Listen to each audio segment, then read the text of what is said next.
गुरुदेव की जय। सदगुरु श्री कबीर साहिब की जय। बोलिए वर्तमान आचार्य सदगुरु श्री महान साहिब की जय। विश्व वंदनीय संत सम्राट बंदी छोर सदगुरु श्री कबीर साहिब जी, मेरे हृदय मंदिर के आराध्य परम पूज्य गुरुदेव जी, पूजा के योग सभी संत समाज ने चरण कमलों में सिर झुका के तेरे बार बंदी करता हूँ। बोलिए श्री सदगुरुदेव की जय। सदगुरु श्री कबीर साहब जी का जो उपदेश है वो मजा हुआ है,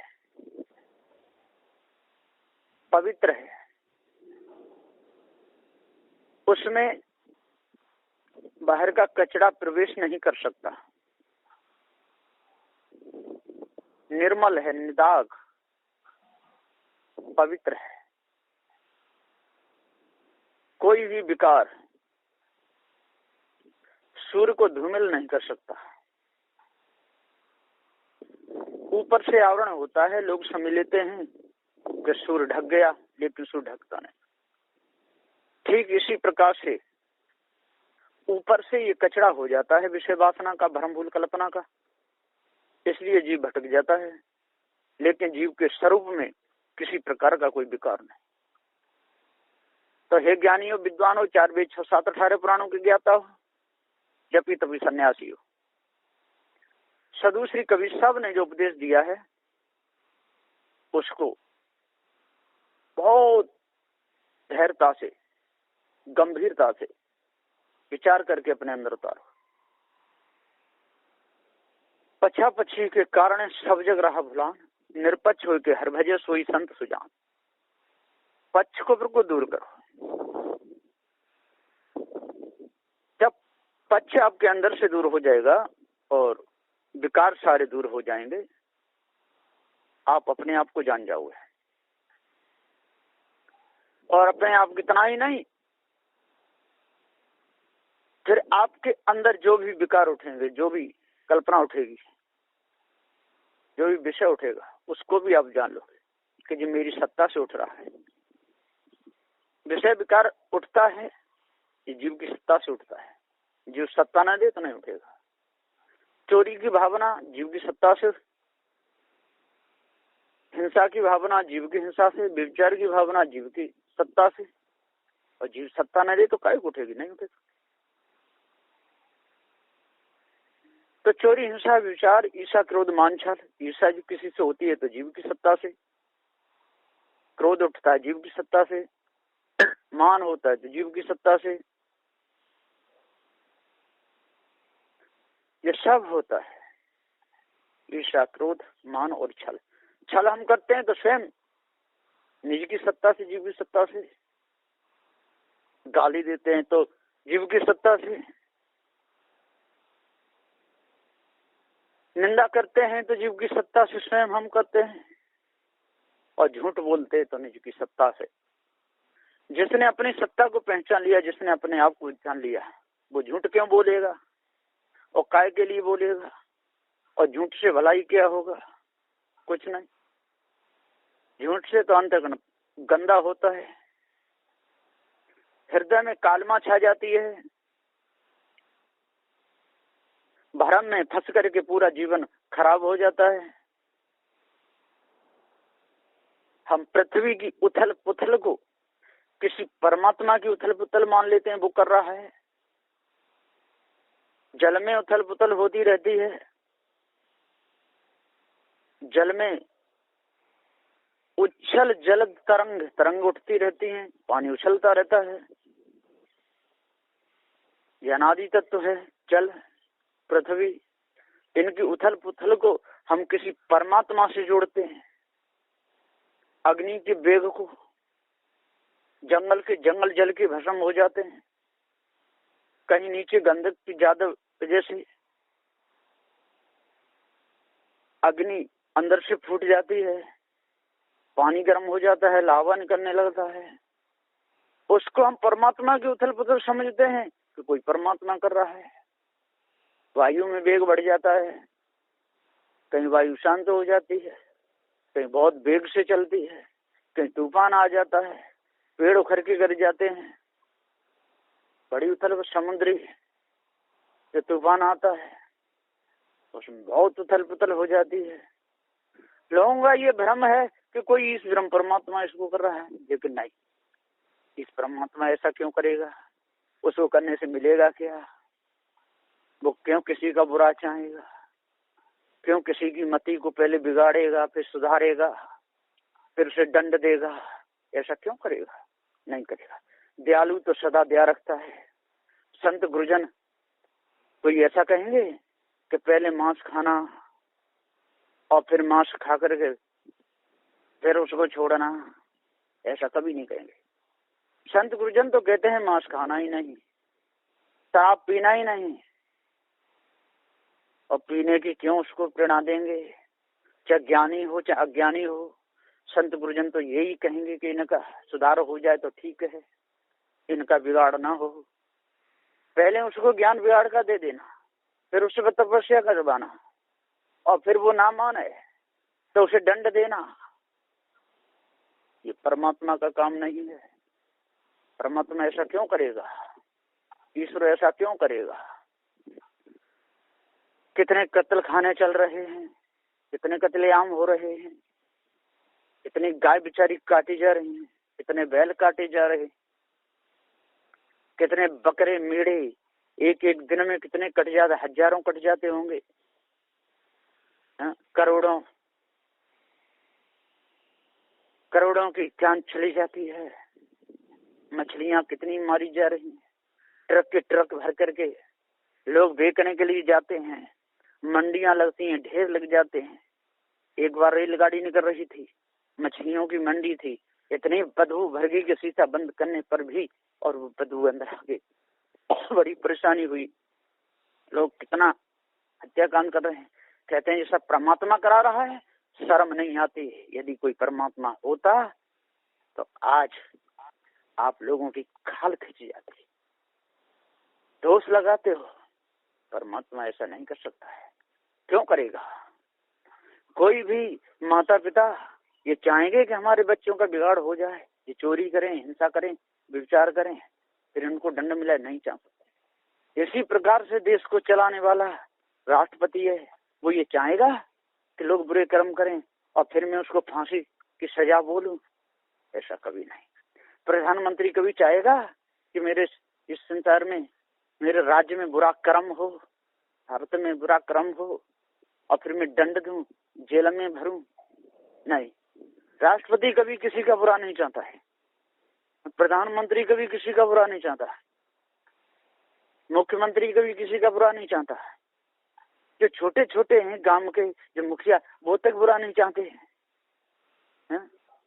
जहां तक मेरी सत्ता रहे, जहां तक मेरी हुकूमत चले, वहां तक सब सही रहे, सभी चाहते हैं। गुरु कभी चाहेंगे हमारे शिष्यों का बिगाड़ हो?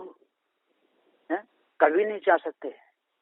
गुरु जी तो यही चाहते हैं चेतन पूजा बढ़े, भाव भक्ति बढ़े, माता पिता का आदर बढ़े, बड़े बूढ़ों का सम्मान बढ़े, संत गुरुजनों की पूजा हो, कोई किसी को देख करके कोई नजर न बिगाड़े, धन को देख करके चोरी की भावना न उठावे, शुद्ध साफ पवित्र हृदय हो जाए। ऐसा ही तो चाहेंगे। यदि विश्व का, इन लोगों ने पूरे विश्व का कर्ता बताया, विश्व का परमात्मा बताया है, और परमात्मा मौज ले रहा है। एक तरफ तो बकरों के गले कटवा रहा है और फिर एक तरफ उनको दंड दे रहा है, कर्म का फल दे रहा है। अरे पहले कर्म होने ही क्यों देता है, सो कर्म का फल मिले। सतगुरुदेव जी पुकार के कहते भाइयों, इसलिए परमात्मा के भूत को अपने अंदर से निकाल दो, देवी देवताओं का भूत बिल्कुल भगाओ, दूर करो। कोई इस ब्रह्म परमात्मा नहीं है, कोई अल्लाह खुदा नहीं है। यदि अल्लाह खुदा होगा तो क्या रेत रेत के बकरों के गले कटवाएगा, गाय को कटवाएगा? अल्लाह खुदा कोई नहीं। ये सब हमारी मनोकल्पना है, मन मानंदी है। हम स्वयं जिह्वा के लंपट बने हुए हैं, दूसरे का मांस पका कर खाना चाहते हैं, स्वाद लेना चाहते हैं, शरीर में कहते ताकत बढ़ती है। अरे अब कहाँ तक कहा जाए? सदुदेव ने तो मूर्ख तक कह दिया कि अरे मूर्ख हो, कब तक ये मांस खाते रहोगे, शराब पीते रहोगे, इससे आपको क्या लाभ मिलेगा? कुछ नहीं, सिवा दुख के सुख नाम की चीज नहीं मिलेगी। किसी को मारना काटना शर्म भी नहीं आती, और ऐसे ऐसी कल्पना किया उसके नाम पर काट रहे हैं, अल्लाह खुदा के नाम पर काट रहे हैं, ईश्वर परमात्मा के नाम पर काट रहे हैं, है ना। हम उसकी पूजा करते हैं, बलि बकरा की उसी के नाम से चढ़ा रहे हैं। अरे भाइयों, जिस समय इस कर्म का दंड आएगा आपके शरीर में, उस समय आपको सारे संसार में कोई नहीं बचा पाएगा। न आपका बाप बचा पाएगा, न आपकी माँ बचा पाएगी, न हितू रिश्तेदार बचा पाएंगे, है न मुख्यमंत्री प्रधानमंत्री, कोई नहीं सारे संसार में बचा सकता है। आपको कर्म का दंड भोगना ही पड़ेगा। जैसा कर्म करोगे वैसा दंड जरूर मिलेगा। इसलिए यदि बचना है तो सदगुरु श्री कबीर साहब का जो पार्क सिद्धांत है इसको समझो, जड़ चेतन के भेद को समझो, अपने आप को पहचानो, गंदी आदतों को अपने अंदर से निकालो, बीड़ी के ठूंठ से लगा करके और जो भांग अफीम खाते हो इस नशे को अपने अंदर से दूर करो। और किसी की बहन बेटी को देख करके जो नजर बिगाड़ते हो, अंदर सुंदरता लाओ, पवित्रता लाओ, शुद्ध साफ। यदि आपका हृदय रहेगा, शुद्ध खाना रहेगा, शुद्ध पीना रहेगा, शुद्ध आपके विचार रहेंगे, तो आपके हृदय में कभी भी विषयों की लहर नहीं उठेगी। क्यों उठेगी? काय के लिए उठेगी? जब आपका मन पवित्र हो गया, सुंदर आपके विचार हो गए, आप किसी को गाली नहीं देते, आप किसी का अपमान नहीं करते, तो आपका कौन करेगा? कोई नहीं कर सकता। ये अपमान करना है, किसी का गला काटना, ये अपमान करना है। पत्थर की पूजा कराना, ये अपमान करना है। जीव का, चेतन अविनाशी का, जो अजर अमर अखंड ज्ञान स्वरूप, इसको भटकाना है और फिर उसके नाम पर और खून खराबा कराना है। और फिर कोई कहे ईश्वर का द्रोही हो, यदि ये कह दे ईश्वर नहीं है तो उसको मार दो। अब बताइए, क्या जो है ही नहीं, इसका रंग रूप नहीं, इसका आकार प्रकार नहीं, जो कभी देखा नहीं है, वहां पर शब्द नहीं पहुंच सकता, स्पर्श नहीं उसका हो सकता है, रूप नहीं उसका दिख सकता है, रस नहीं उसका कोई चख सकता है, स्वाद नहीं कोई ले सकता है, गंध उसकी गंध भी नहीं आ सकती। ऐसे परमात्मा के नाम पर और कितने लोग उल्लू बना रहे हैं और उल्लू बने बैठे हुए हैं, धोखा दे रहे हैं। अरे भैया, आप धोखा देना छोड़ो, अब सम्मान करो, बड़े बूढ़ों का सम्मान करो, माता पिता का सम्मान करो, संत गुरुजनों का सम्मान करो, ज्ञान बुद्ध विचार में रहो, पवित्र अपना हृदय बना लो। आपके हृदय की कालमा आपको ही खा जाएगी और आपकी हृदय की सुंदरता आपको चमका देगी, आपका सम्मान कराएगी। जहाँ भी जाओगे वहां पर आपका अपमान नहीं होगा, यदि अपने आप को जानेंगे तो। यदि अपने आप को नहीं जान पाए और किसी ईश्वर परमात्मा के भ्रम में रहे, अल्लाह ताला के भ्रम में रहे, मंदिर मस्जिद में यदि घंटे हिलाते रहे और चिल्लाते रहे, तो आपको न अल्लाह खुदा बचाएगा न ईश्वर परमात्मा बचाएगा, क्योंकि वो तो आपके मन की कल्पना है। आपके कर्म आपको इतना दंड देंगे कि आपको याद आ जाएगी, सारी याद आती है। उस समय किए हुए कर्म याद आते हैं, जब कर्म का दंड हमारे ऊपर आता है, जब हमको दुख शरीर में आता है, उस समय पता चलता है कि कितना दर्द हुआ होगा। एक ने एक को सजा दी थी और पैरों में और लोहे की कीलें ठोंक दी, बेचारा तड़प तड़प के मरा। एक दिन धोखे से लकड़ी में कील थी, उसका पैर पड़ गया, धचाक से तो घुस गया, एकदम हाय हाय करके गिर गया, बचाओ बचाओ। खून निकाली, खून की धारा बहगी, बहुत रोया, बहुत तड़पा। तब उसे याद आई कि ओहो, मैंने उसके पैर में और कीलें ठोकी थी, उसको कितना दर्द हुआ था, थोड़ी सी कील मेरे पैर में लग गई, ओहो, मैं तड़पड़ा गया, बिलबिला गया, पसीना छूट गया, मरा ही नहीं, सारे कर्म हो गए। तब याद आती है, जब जानोगे जियरा जबरे पड़ेगी तुझ, जब आपके तन पर कष्ट आएगा, जब आपके तन पर दुख आएगा, जब भारी वेदना शरीर में होगी, जब समझाने वाले भी खड़े रहेंगे लेकिन धीर नहीं बच सकती। लोग कह ही तो सकते हैं, भैया भैया धैर्य धरो, भैया ये शरीर है, कष्ट आता है, देखो डॉक्टर को बुला रहे हैं, वैद्य को बुला रहे हैं, आपको तुरंत ले जा रहे हैं, आप चिंता मत करो। अब बाप बेचारे के दर्द हो रहा है, कष्ट हो रहा है, बिलबिला रहा है, कर्म का दंड उसको भोगना पड़ता है। कोई कितना भी समझावे लेकिन उसके दुख को दूर नहीं कर सकता है। तो सदगुरुदेव जी पुकार के समझाते हुए कहते हैं कि जिसकी आंख में अंगुली घुस गई हो उसके दर्द को तो वो ही जानेगा, है जिसका तन अग्नि में जल गया हो उसके दुख को तो वो ही जानेगा, जिसका ऊपर से गिर कर पैर टूट गया हो उसके दर्द को तो वो ही जानेगा, है जिसके हृदय में दर्द होता हो, जिसकी कमर में दर्द होता हो, चलने बैठने में इसको भारी तकलीफ होती हो, वेदना होती हो, चक्कर आते हो, उस दुख को तो वही जानेगा, दूसरा क्या जानेगा। दूसरा तो समझा सकता है, दूसरा तो कह सकता है, दूसरा उपचार कर सकता है, दूसरा दवा दारू करा सकता है, लेकिन जिसके दर्द हुआ है, जिसके कष्ट हुआ है, उस पीड़ा को तो वही जानेगा।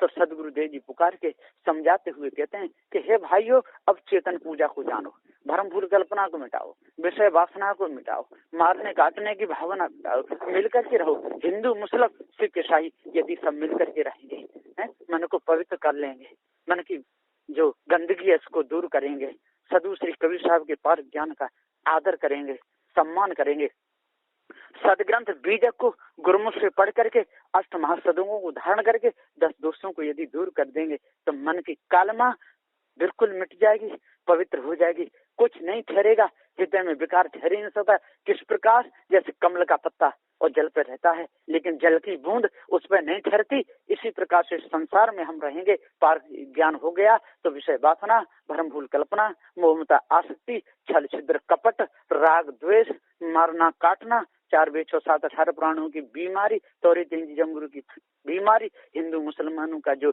आपस का बैर भाव फिर अंदर प्रवेश करेगा ही नहीं, क्योंकि हमारा हृदय निर्मल हो जाएगा, हृदय के विकार सारे दूर हो जाएंगे, हृदय हमारा पवित्र हो जाएगा, किसी प्रकार का विकार रहेगा ही नहीं। तो काहे को वहां पर जंग जमेगी।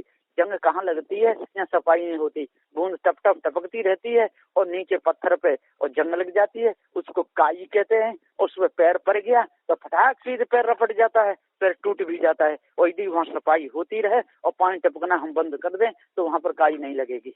पानी खिट्टा होता है, गहरा होता है, तो वहां पर काई लगती है ना। लोहा ना मांजा जाए, साफ नहीं किया जाए तो वहाँ जंग लग जाती है। यदि रोज उसको मांजते रहें, सफाई अच्छी तरह से करते रहें तो वहाँ जंग नहीं लगती। ठीक इसी प्रकार से हम मन के विकारों को त्यागते रहें, चोरी हिंसा व्यभिचार की भावना को हटाते रहें, मारने काटने की भावना हटाते रहें, सभी प्रकार के विकारों पर हम विजय प्राप्त करें। और ईश ब्रह्म परमात्मा की जो झूठी कल्पना, जो हृदय से जो विकार उठा, जो मन मानंदी, इसको हम जड़ मूल से भी त्याग दें और विषय वासनाओं से रहित हो जाए तो हमारा जीवन पवित्र हो जाएगा, किसी प्रकार का विकार हमारे अंदर नहीं रहेगा। अष्ट महासद्गुण हमारे अंदर आते ही जाएंगे कि कोई भी विकार हमारा अंतःकरण को फिर गंदा नहीं कर सकता, क्योंकि हम अपने आप को जान गए। हमारी ही असावधानी से, हमारी ही कमी से और हमारे अंतःकरण में विकार प्रवेश होते हैं।